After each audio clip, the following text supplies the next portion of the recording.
Hey, what's up, Soul Tribe? I'm back with another one. If you're new to my channel, welcome back. My name's Alyssa. You can call me A1.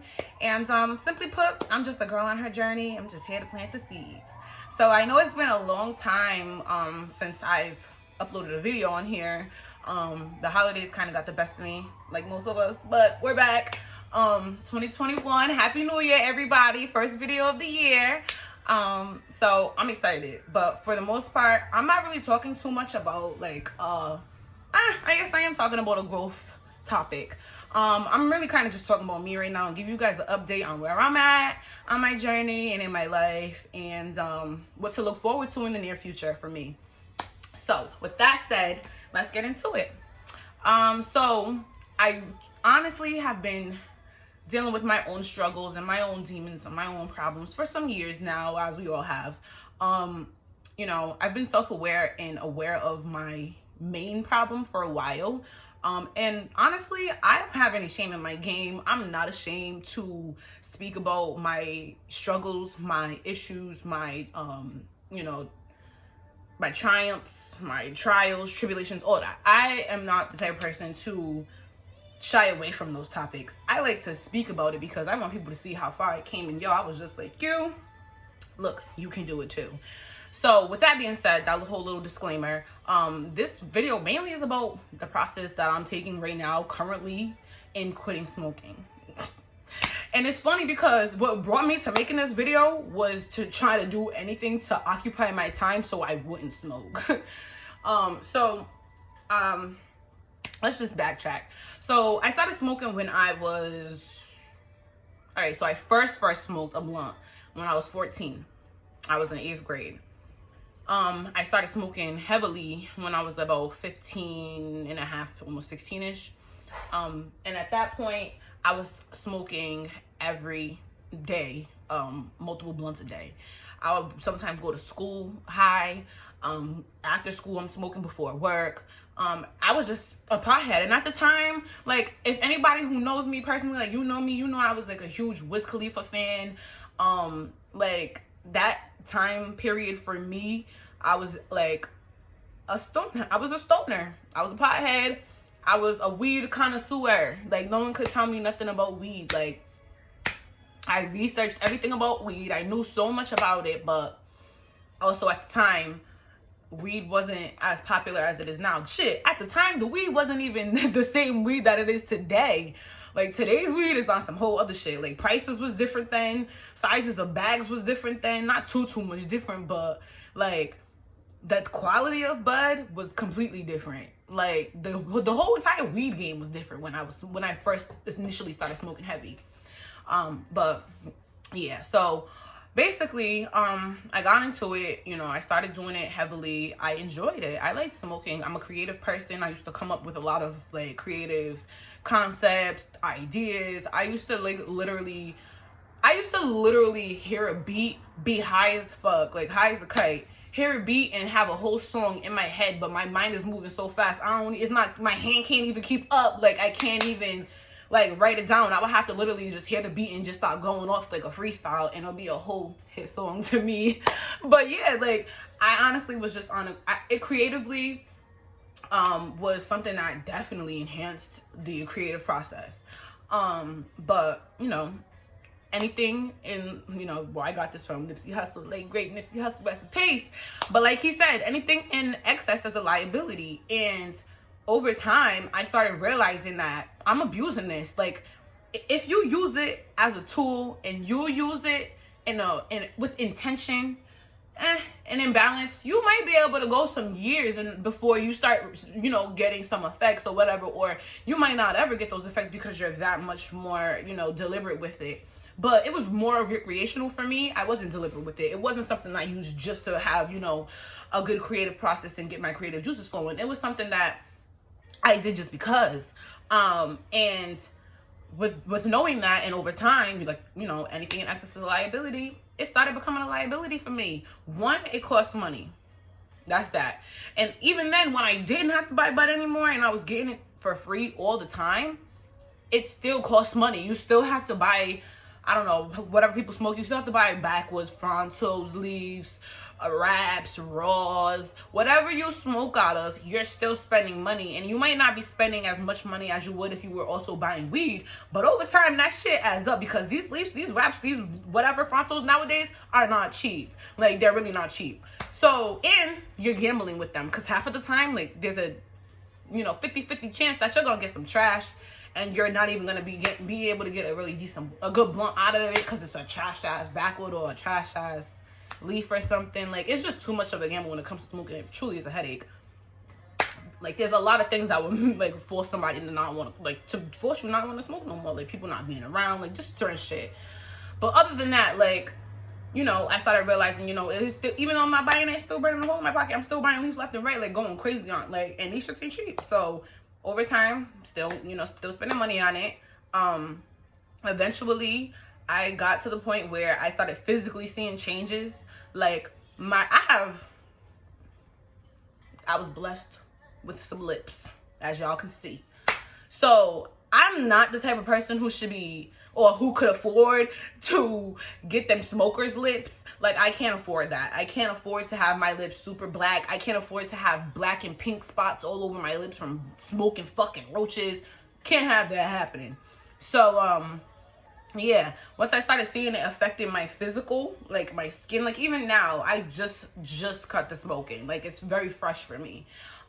Even now I can see that my skin isn't as good as it was prior to smoking. Like, prior to smoking, my skin was completely clear, blemish free, smooth as hell, no pores. You couldn't see my pores. Like, I had really good skin, still do, but when you smoke, you can tell that you smoke. I don't care how well you keep up with yourself, because I keep up with myself. Over time, you can tell that you smoke. It is what it is. You're smoking. Weed, you can have it edible or whatever, but as long as you're putting CO2 in your body and you're smoking, you are going to have a smoker's look. You are going to have the effects of being a smoker, whether you have smoker's breath, smoker's teeth, smoker's lips, smoker's skin, smoker's eyes, like getting dark, like just everything. Like, you're gonna look like a smoker. And I'm not the type of person who wants to look like I smoke. I do not want to look like my habit. Like, what? I look like I smoke? Like, there's no way I want to be walking around in the world and people can tell that I smoke weed just by looking at me. I don't want that. Like, it's one thing if you smell me. It's another thing if you look at me and you're like, oh, that bitch be smoking. Like, no. I'm not a chimney. We ain't doing that over here. So, that was my strike too. Like, the money was number one. My motherfucking looks were number two. Like, I'm 24. Ain't no way I'm about to be sitting up here trying to speed up my aging process. Oh, no, baby. Black don't crack unless you smoke it. And that goes for all smoke. Cigarette smoke, weed smoke, all kind of smoke. Smoke is smoke, period. So, yeah, that was number two. And I feel like as all women, like, your appearance should be, like, the number one reason why you would want to quit, because you're a woman. And why would you want to look dusty, like a little ashtray? Like, no, there's no way.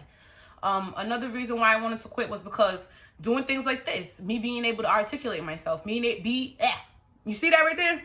That stuff, like shit like that, me getting tongue-tied, I usually will edit that, but I'm probably gonna keep that in here, because me getting tongue-tied like that usually does not happen when I'm sober. Usually does not happen when, I've been sober for long periods of time, or when I'm not under any type of marijuana influence. If I'm smoking for, like, heavily for days and days and days, because sometimes, I go through my periods when I might just smoke before bed or whatever, but, like, from, on my shit, I'm smoking heavily throughout the day, and it's for consecutive days, then I sound dumb. Like, I'll be trying, my mind is moving way faster than my mouth. I be trying to fucking talk and say what I'm trying to say, execute it in a certain manner, sound clear and concise, and I sound fucking retarded, like Bubba. Like, like, I can't get it out. Trying to say certain words that I know I can enunciate perfectly, but I can't even pronounce them. They can't come out right, and it's like, what the hell?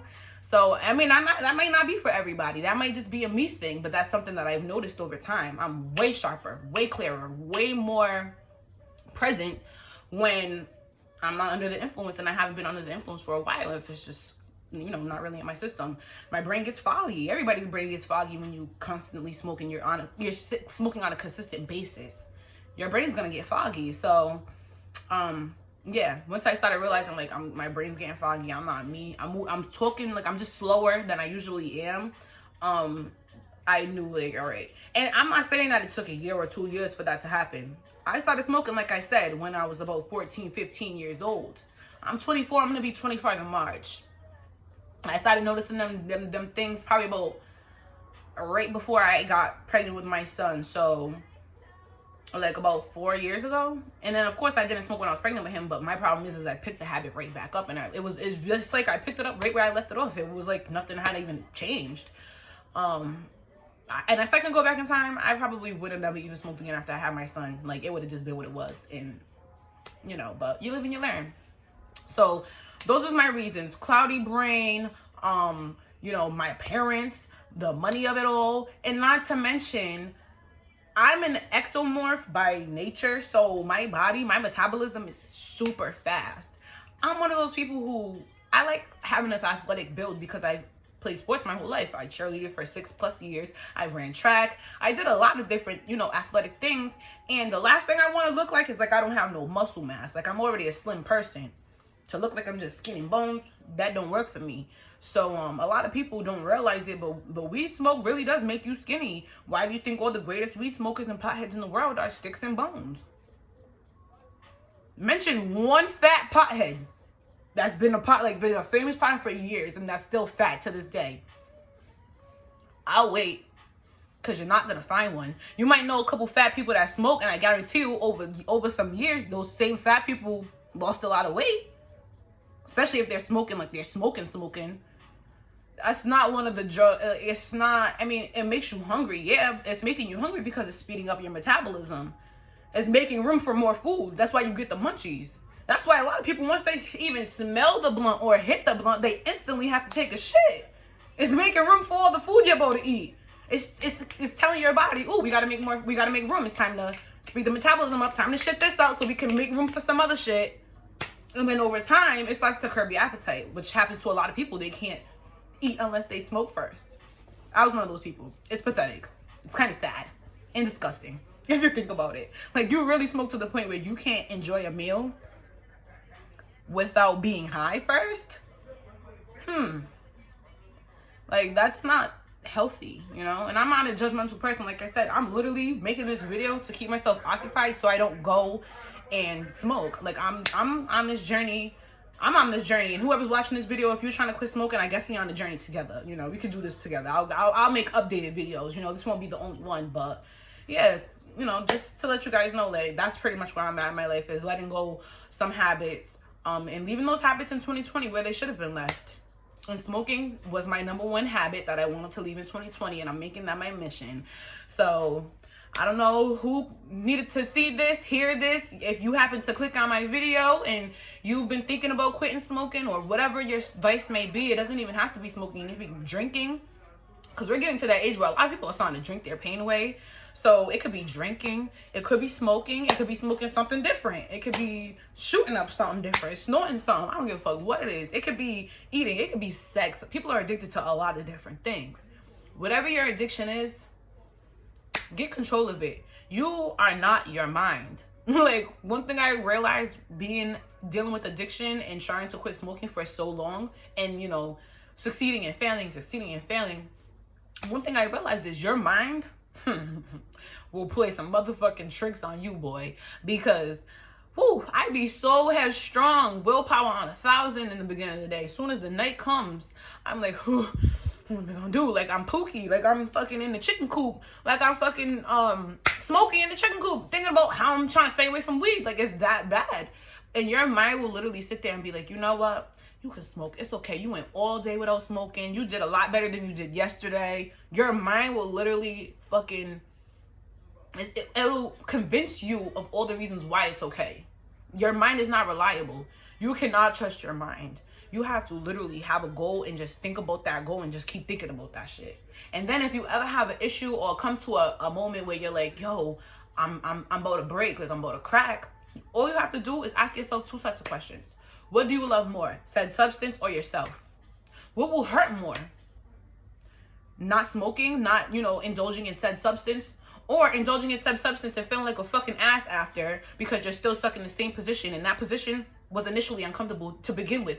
Because if it wasn't, you would have never been searching to rectify the issue and become and get yourself out of that situation and you know, lead a better life. You would have never seen an issue with it. You would have been content. You would have been happy. But you seen a problem with it. You wanted to stop. You know, so what hurts more? Stopping, that's a temporary pain. You know, the temporary pain of stopping and then getting over that hump and seeing the rainbow on the other end.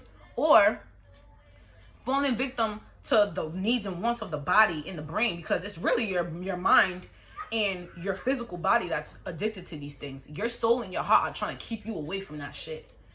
And it's your mind and your body that will keep you wanting it. So you just have to say, like, what's more important? Like, what hurts more, you know? What do I love more, and what would hurt more? So that's, you know, two things that I like to use. And also just keeping yourself occupied, reading, watching documentaries, doing things like hobbies. Like YouTube is my hobby. YouTube, helping people and talking and stuff like that is my hobby. I usually don't talk about my own life, but I guess, you know what, I'm gonna start, because I'm healing myself through healing others. And there's no way that I can truly help heal other people and help people and give the people the tools that they need if I'm not being like completely vulnerable and transparent with you guys. So like I said, ain't no shame in my game, baby. I have no problem admitting that I had an addiction, have an addiction, and you never had an addiction. You know, once you are addicted to something, it's for life. You will just be always a recovering addict. You know, you made it, you know, out of the cloud, out of the smoke. You made it on the other side. But that will always be a part of you. Like, and once you have that addictive, you know, gene, or that addictive, you know, part in you, that thing in you, it's gonna stay in you. You know, you just have to be on top of it and make sure that you don't fall victim to it ever again. You're stronger than your mind. You are not your mind. Remember that. All right? So I did a little bit more talking than I wanted to do. So I'm just wrap this up and leave it right there. If you made it to the end of the video, drop a comment. Let's see, drop a butterfly. So if you made it to the end of this video, drop a butterfly in the comments. All right? Like I said, comment some topics and, you know, things that you would like me to talk about, you know, this year. I have a ton, like a shit ton of topics that I want to talk about, but I also want to give you guys what you want. So comment some shit that you want to talk about, some things you want me to dabble on. I'll do my best to research it, and we will touch on it in the near future. But with all that said, peace, love. I love you guys. Peace.